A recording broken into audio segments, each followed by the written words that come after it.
Hello students. So in the previous lesson we have done that classical and Keynes, they have different views regarding the determination of income and employment.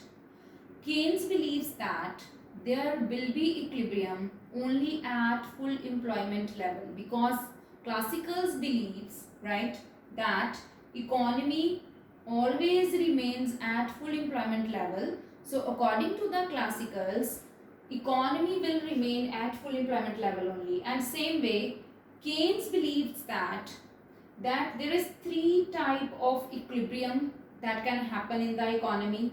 Of course, the very first one is economy can be at equilibrium point at full employment level, and second, there can be underemployment equilibrium as well, and then there can be overemployment equilibrium as well.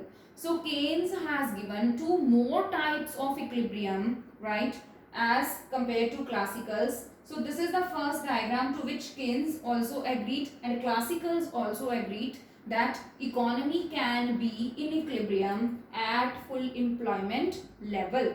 So now using this diagram I will show you what is full employment equilibrium.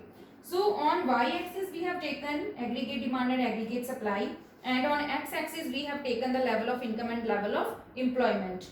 AS is a straight line originating from axis only, right, main axis only, and then it is 45-degree line, and AD curve, right, this is the aggregate demand curve which does not start from the origin. You can see here I have written two aggregate demand here. One is aggregate demand which is actual in the economy. This A is specifying actual aggregate demand in the economy, and aggregate demand R means which is required aggregate demand in the economy.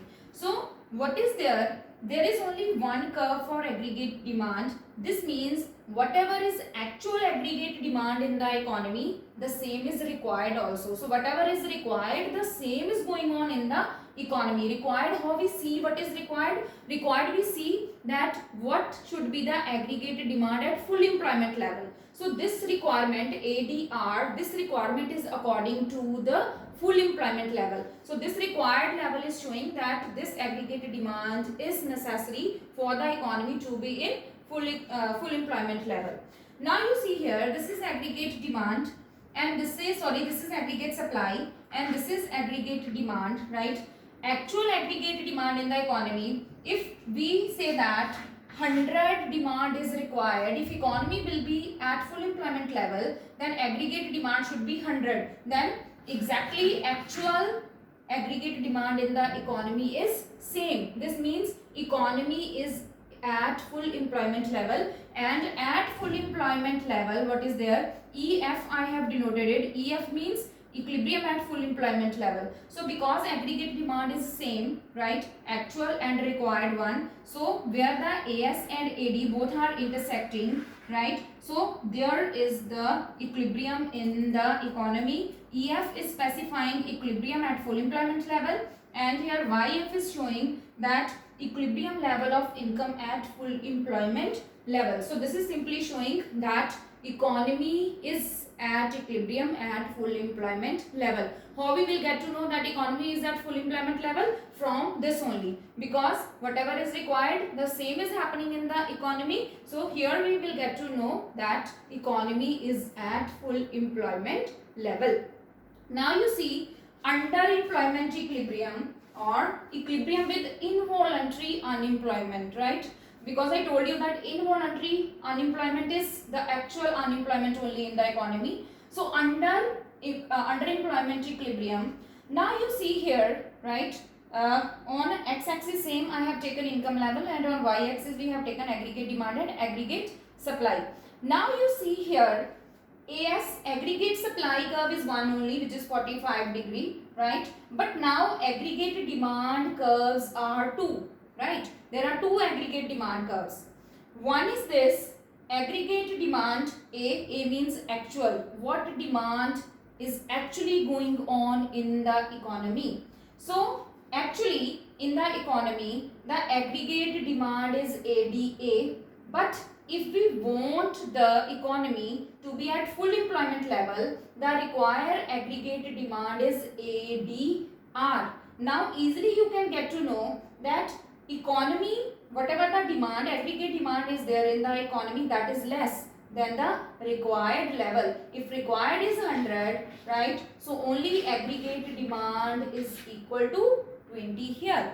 Now you see this aggregate supply curve, right, is intersecting both the aggregate demand curves. If here it is intersecting, right, it is intersecting the aggregate demand curve which is actual. So I have denoted it with point E. This E means equilibrium. Actually economy is at equilibrium point at point E, and accordingly the level of income is OY. But at full employment level, the aggregate demand should be ADR, right? And then equilibrium level will be EF, and the level of income should be YF. Now you compare what is happening, that whatever is the required equilibrium level, that is at a higher point. But now economy is at equilibrium point at a lower level. You see this difference, that we should go there, we should reach here, but actually we are at this point only. So this means full employment level, if YF level, this means that 100 people, if 100 people in the economy are working, this means that there is full employment in the economy. But right now only what is happening here, right now only it is happening that 70 people are working. So if 70 people are working and economy is at equilibrium, this means this gap is showing that 30 people are unemployed in the economy. Underemployment equilibrium means there is unemployment in the economy, but still there is equilibrium in the economy. That equilibrium level, now if there is question that if there is unemployment, can economy will be in equilibrium? So your answer should be yes, economy will be in equilibrium even if there is unemployment in the economy, because Keynes have kept only one criteria. What is that criteria? That only aggregate demand should be equal to aggregate supply. If both are equal, then no matter it is full employment or it is overemployment or it is underemployment, right, even then economy can be in equilibrium. So here you will get to know, right, this is the required level of equilibrium if we want the economy should reach full employment, and this is the equilibrium point where economy actually stands. So this is simply indicating that to be reached at full employment level, we need to increase the level of income, and level of income will increase only when what will happen, level of employment will increase. But still what is the situation, that economy is at this point and income is OY only. This less income is indicating that this much of people are still unemployed in the economy, and with unemployment, right, what is there, there is equilibrium in the economy. One more thing I will tell you. Now you see this point, this is the required aggregate demand, this is the required aggregate demand curve, and this is the actual aggregate demand curve. So here I have denoted that required aggregate demand is 100 and actual aggregate demand is 20. So it is showing point E to F. What is the difference? This E to F difference is showing 20 difference. Sorry, this is 80, right? If this is 80, then what is there? It is showing the gap of 20. So this 20 is deficient demand. Deficient means less demand in the economy. Deficient means less. So whenever there will be less demand in the economy compared to the required demand, then what will happen? This means aggregate supply will be more and aggregate demand is less than the required level. This means what will happen, the investors or the producers, they have to keep the inventories of the things, stocks of the thing, unwanted stocks of the things with themselves. So if the producers are having unwanted stocks of the things,